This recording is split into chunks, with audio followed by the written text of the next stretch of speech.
Good morning students. बच्चों अपना chapter चल रहा था 10th क्लास एनसीईआरटी बुक का थर्ड, जिसका नाम क्या है, pair of linear equations in two variables. और एक्सरसाइज चल रही थी अपनी 3.3 एक्सरसाइज के पहले 2 क्वेश्चन हो चुके थे और थर्ड क्वेश्चन के भी 2 पार्ट हो चुके थे। तो इस वीडियो में कंटिन्यू करेंगे थर्ड क्वेश्चन के थर्ड पार्ट से। और सबसे पहले तो इसकी स्टेटमेंट पढ़ो बच्चों बुक के अंदर। The coach of a cricket team buys 7 bats and 6 ball for ₹3800. Later she buys 3 bats and 5 balls for ₹1750. Find the cost of each ball and bat. Okay तो देखो इसने क्या बोला है थर्ड क्वेश्चन के अंदर। अपना थर्ड क्वेश्चन का ये बच्चों थर्ड ही पार्ट होगा। अब क्वेश्चन नंबर 3 और इसका थर्ड पार्ट है। इसने बोला है बच्चों पहली लाइन के अंदर देखो कि 7 बैट और 6 बॉल की कीमत कितनी है। 7 बैट प्लस 6 बॉल, इनकी कीमत कितनी बताई है इसने, जब खरीदे हैं तो 3800 रुपये है। और फिर इसने बोला है बच्चों 3 bats and 5 balls, 3 bats plus 5 balls, इनकी कीमत कितनी है इसकी 175 रुपीज़। ठीक है, अपने को ये 2 चीज़ें दे रखी है, अपने को निकालना क्या है, फाइंड आउट क्या करना है, cost of each bat and ball, ये चीज़ निकालनी है बच्चों। अपने को ना तो बैट की कीमत का पता ना बॉल की कीमत का पता, अपने को बस ये 2 चीज़ें दे रखी है। अभी 7 बैट्स और 6 बॉल को अगर खरीदता है तो 3800 रुपये है, और 3 बैट और 5 बॉल को खरीदता है तो 1750 रुपये लगते हैं। तो अपने को ये निकालनी है बच्चों। हम क्या करेंगे, यहाँ से सॉल्यूशन शुरू करते हैं। Let the cost of bat is equal to X rupees. हमको जिस चीज़ का पता नहीं है, जो चीज़ निकालनी है, उसको हम क्या अज्यूम करते हैं, वेरिएबल अज्यूम करते हैं। और फिर let the cost of ball, इसको अज्यूम कर लेते हैं बच्चों Y रुपीज़। अब आगे लिखोगे according to question. According to question क्या हो जाएगा, जहाँ पर बैट और बॉल है, जैसे यहाँ पर बैट है यहाँ पर बॉल है, यहाँ पर हम क्या पुट करेंगे, X और Y पुट करेंगे। तो ये वाली कंडीशन क्या हो जाएगी, 7X plus 6Y is equal to 3800 and 3x plus 5y is equal to 1750। ये हो जाएगा। अपने को क्या मिल गई बच्चों, यहाँ से 2 इक्वेशन मिल गई, इक्वेशन नंबर 1, इक्वेशन नंबर 2। अब अपने को इसको सिंप्लीफाई करना है, x और y की वैल्यू फाइंड आउट करनी है। ठीक है, यही काम करना है ना। अब एक्सरसाइज कौन सी चल रही है, 3.3, और 3.3 के अंदर अपने को मेथड कौन सा इस्तेमाल करना है, सब्स्टिट्यूशन मेथड का इस्तेमाल करके सिंप्लीफाई करना है हमको इसे। तो सब्स्टिट्यूशन मेथड का इस्तेमाल कैसे करते हैं, इन दोनों में से कोई भी एक इक्वेशन लो। जैसे मैंने यहाँ पर ये वाली इक्वेशन ले ली। अब ये इक्वेशन ली तो 3x क्या हो जाएगा, 1750 माइनस 5y, यही हो जाएगा। 5y दूसरी तरफ जाके माइनस का हो जाएगा। अब ये 3 मल्टीप्लाई में है तो ये आ जाएगा डिवाइड में। तो ये अपने को क्या मिल गई बच्चों, x की वैल्यू, इक्वेशन नंबर 3 भी कह सकते हैं इसको। हमारा काम क्या होता है सब्स्टिट्यूशन मेथड में, कोई एक इक्वेशन लो, उसमें से कोई एक वेरिएबल की वैल्यू फाइंड आउट करो। अब ये जो वैल्यू मिली है हमको, ये अपने को पुट करनी है उस इक्वेशन में जो लेके नहीं चले थे। ठीक है, मतलब जहाँ से ये वैल्यू निकाली है उसमें नहीं, बल्कि दूसरे में वैल्यू पुट करनी है। तो ऊपर वाली में इसमें पुट करेंगे तो ये इक्वेशन क्या हो जाएगी, 7। अब इस x की जगह ये वैल्यू पुट करो, 1750 minus 5y divide by 3 plus 6y is equal to 3800। समझ में आई बात। अब बच्चों हमको क्या करना है, इनको मल्टीप्लाई करो। 7 को पहले तो इसके साथ फिर इसके साथ, तो इनको मल्टीप्लाई किया तो कितना आया,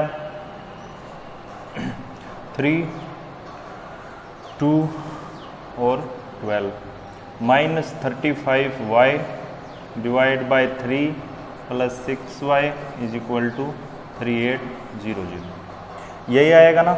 हमने क्या किया है, इस 7 को पहले तो इसके साथ मल्टीप्लाई किया है, 700 35, 3, 49, 352 एंड 12। तो अब क्या करना है बच्चों, देखो ये 3 इन दोनों के नीचे है, 12,250 माइनस 35y के नीचे है, तो ये एलसीएम ले लेते हैं क्योंकि एक वैल्यू फ्रैक्शन के अंदर है, फ्रैक्शन के अंदर है तो इन सारों को फ्रैक्शन के अंदर कन्वर्ट करना पड़ेगा, फ्रैक्शन के अंदर कन्वर्ट करेंगे तभी इनका एलसीएम ले सकते हैं।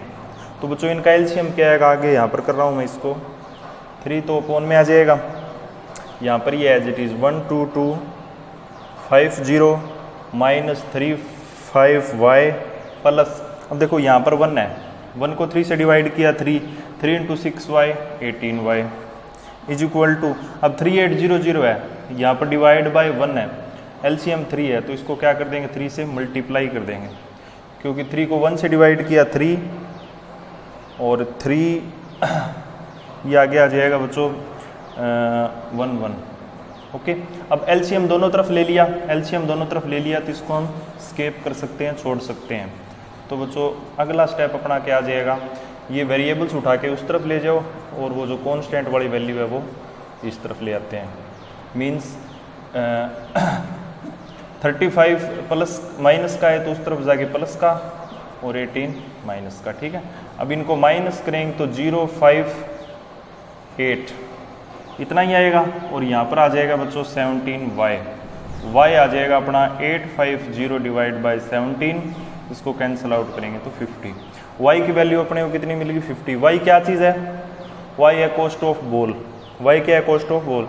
अब इस y की वैल्यू पुट करो इस x की वैल्यू के अंदर तो अपने को बैट की कीमत भी मिल जाएगी, मीन्स x कितना हो जाएगा 1750 माइनस 5 इंटू 50, क्योंकि y की वैल्यू कितनी निकाली है 50 डिवाइड बाई 3, तो ये हो जाएगा बच्चों 1750 माइनस 250 डिवाइड बाई 3, इनको माइनस किया 1500 डिवाइड बाई 3 मीन्स 500 ओके।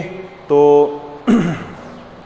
अपना आंसर क्या आ गया बच्चों, यहाँ पर जो बैट की कीमत है वो तो आई है 500, बैट की कीमत कितनी आई है 500 रुपीज़ और बॉल की कीमत कितनी आई है 50 रुपीज़।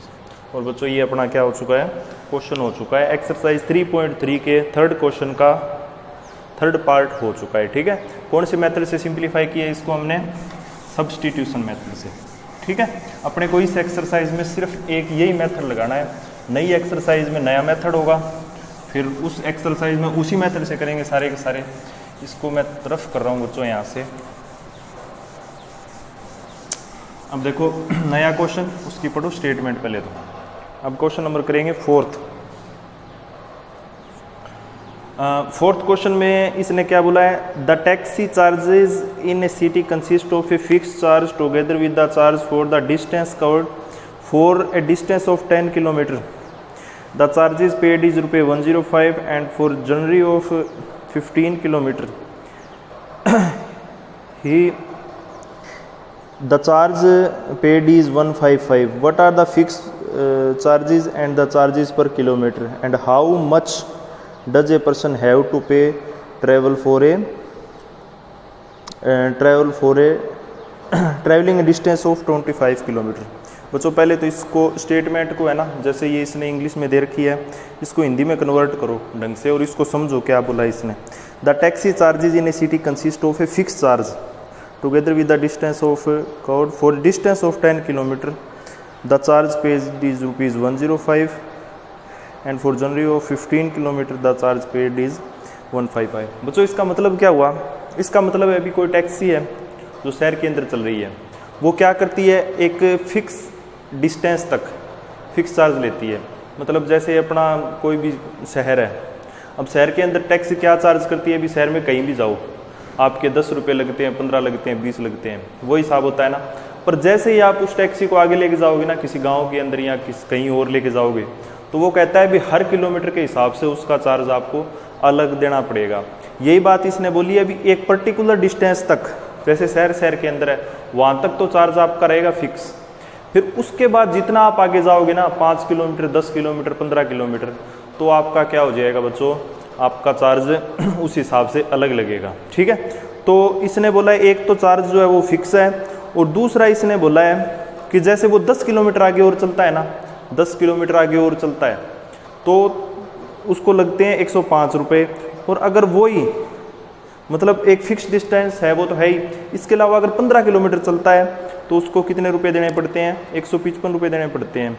अपने को बताना है अगर उसको टोटल 25 किलोमीटर की दूरी तय करनी है उसी टैक्सी से और वही डिस्टेंस जो है फिक्स चार्ज वाला वही रहना है, तो उसको कितने रुपए पे करने पड़ेंगे।